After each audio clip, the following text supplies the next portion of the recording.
Welcome Internet to Psychoanalysis Casual Review, and today we're going to be reviewing a structural analysis of obsessional character, a Fairnbairnian perspective by David Celani, which is there, you can see. So it's a very interesting text, as in this essay, Celani is going to expand the concepts of Fairnbairn to integrate the obsessional character as we know it in psychoanalysis. So just a quick recap. Very simply, obsessional character is a fundamental way of personality in which the individual is going to overextend his control into the daily sins of his life. For example, this might be rituals, i.e., for example, having to do something in a certain order, precise, if not, it's not good, it needs to be repeated. It can be obsessive compulsive disorders, like, for example, locking and checking the lock of a door several times, even perhaps hundreds of times in certain severe cases. The whole idea here with Celani is that for him, obsessive character can be understood through the Fairnbairnian model. And for him, the core of the issues in the obsessional comes from childhood. So for him, the obsessional is confronted with two major problems in his development. The first development, which he makes very explicit and notes very well, is that the obsessional is confronted with caregivers that aren't really interested in him, not at the fundamental core level. In a way, the obsessional feels that his parents cannot love him for who he is. That absence of love, that inability even to love, as perceived by the obsessional infant, is going to create a world in which they have to rely on themselves very quickly.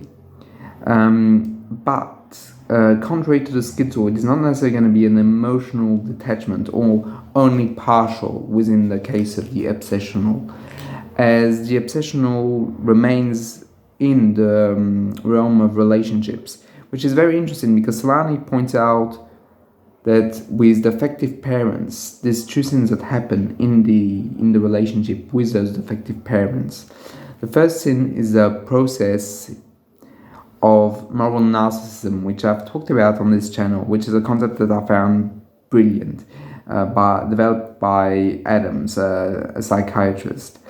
In this idea, fundamentally, the parent is going to justify everything that is good, not by moral values or ethical social norms, but by what is pleasant for him. For example, a parent might say, this is good because it suits me, because it pleases me, because it eases my life, not because it has anything good or morally just. It's because the parent feels that it's beneficial to him. So what is good is not what is fundamentally good, but it is what the parent wants. So here we have this very first idea that's going to be very important in the essay of Celani, that at its core, the obsessional is in a world where there's a fundamental doubt, a doubt that's so massive that he has to deal with it constantly. It's also there where we can find the famous idea that the obsessional is someone that's very doubtful. He's doubtful because he had to doubt the morality, but he also had to put into question his own perceptions. Because what Celani explains very well in this article is that the obsessive infant, or the pre-obsessive infant, is going to be confronted with what he names and what is named mystification. So you might not know about mystification, but I'm sure you know about its popular version, which would be called gaslighting. And those are kind of equivalents, because fundamentally the parent is going to start insinuating a doubt, a mistrust in the perceptions of the child. It's not about the anxiety of the infant. It's really the parent that starts to create a realm in which he questions what the child has seen. He doubts what the child has experienced, or he even outright dismisses it as having not happened. which creates a moment of fundamental insecurity for the infant, which he cannot rely on himself, on the love of the parents, and his perceptions themselves are put into question. From there, the child is going to develop in a fundamental way a form of splitting. This splitting is explained very well in Fairnbairn's model, because, for example, for the ego to survive, the ego needs an object, i.e. a relationship with someone else. Without that relational aspect, the child cannot survive. And what's going to happen is the child's going to develop a moral defense. So what is a moral defense in Fairnbairn's vocabulary? Well, very simply put, a moral defense is the fact that the child is going to internalize all the bad elements of the object, i.e. the parents. He's going to put them inside of him, and he's going to contain them within himself, making the parent good and himself bad. That containment by the moral defense is going to prove very taxing mentally and psychically, but it's going to purify the parents. And you might think, well, why do that? Why not tolerate the badness of the parent? Well, very fundamentally, it's because the infant is so dependent that they cannot do without the perceived love of the parent. And if the parent is bad, then it becomes a catastrophe. It becomes something that's undealable with. Whereas if you are bad, but you are dependent on someone that's good, there's a hope. There's a hope that something could go right. You could be healed of your badness. And thus, for the relationship would be perfect afterwards. But if the person you rely upon is bad, then everything's lost. Because even if you're good, if you're in a position of inferiority like a child is, then you can't change the parent. Thus, you have lost everything. And he quotes this passage of Fairnbairn, and this is not verbatim, that it's better to be a sinner in a world where God exists, rather than be a good man in a world controlled by the devil. And that's exactly what I've just stated, but with Fairnbairn's metaphor in this case. And for Celani, what happens with the obsessive is that he's going to develop this very strong sense of independence through the anti-libidinal ego, i.e. the rejectful part of the relationships. But unfortunately, he's going to internalize also the bad object. Because remember, even if the parent is purified, that bad object is still there. It's just going to put inside an internalized bad object that's going to be there. It's going to be the rejecting object. And thus, the obsessive is going to fundamentally be in a core conflict between his anti-libidinal ego and his rejecting object. That conflict is going to be so massive that, in a way, there's no place for love, for care, for compassion, for enjoyment, because there is a dialectic that's created between both of those objects, the self and the object. And fundamentally, that anti-libidinal ego and that rejecting object are going to fight constantly within the mind of the obsessive. And that's something for Celani which can explain the rituals, it can explain the OCD, is that it's not really about the behavior trying to fundamentally control a drive. It's about a bad object that's constantly criticizing, and the obsessive that's always trying to fight against it, but also wants to sabotage, because the sabotage and the passive aggression is the only way that the obsessive has found to maintain a sense of identity, of individuation. And that's something that's very important, as that core is the only thing that remains, because often the parents have jeopardized or outright destroyed any potential the obsessive had to grow independent of the parent, to become someone that was completely autonomous. Those dimensions were completely crushed by the parents or by the caregiver. And that's something that's very fundamental. So the obsessive is saving his identity through his symptoms, but also through conflict. And that conflict, unfortunately, is pushed upon other people that haven't asked for it.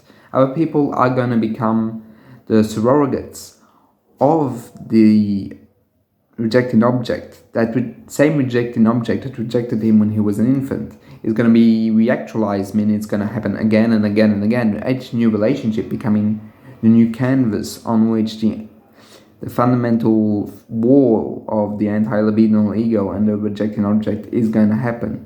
Every relationship is unfortunately at risk of repeating the same patterns. So for Celani, what is of fundamental interest and in fundamental core is that once you understand that it's a relational problem which is at the core of the obsessive character, well, then you have the tools to help him and to heal him.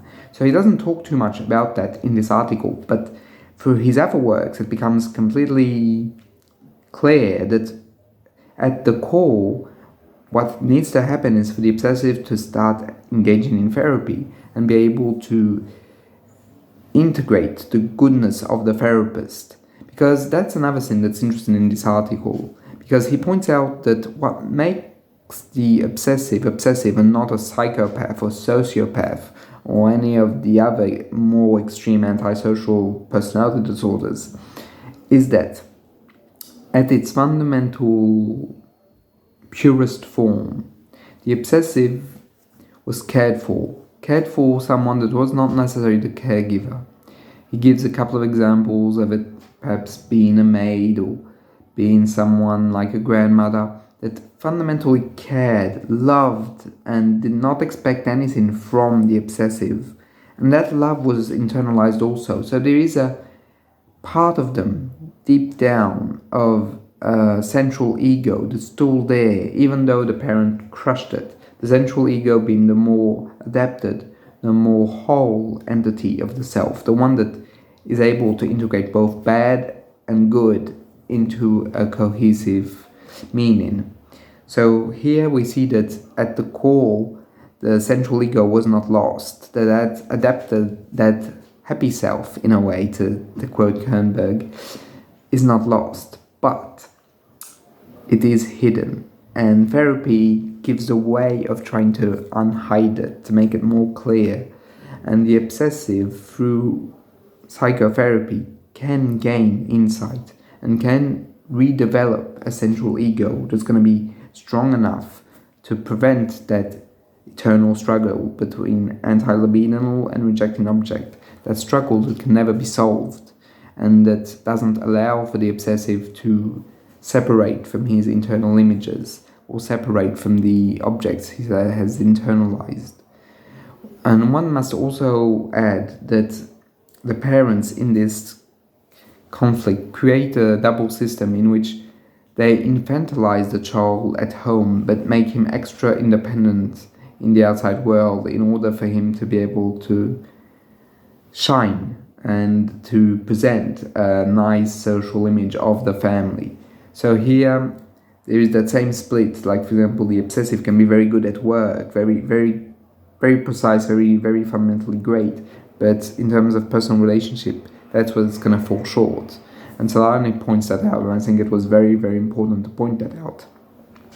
So at the very core nature of this article, I found it great because A, it explains very well the obsessive traits, and B, I think it was, strangely enough, the best short introduction to Fairnbairn I have ever read.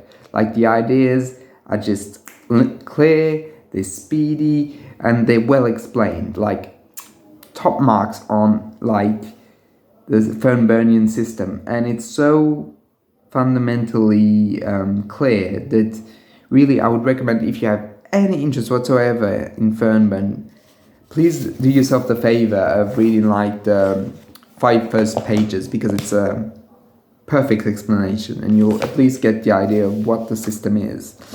And that's something that is very valuable. I would also like to take the time to thank the subscriber, which talked about this article, as I wasn't aware of it beforehand. So thank you very much.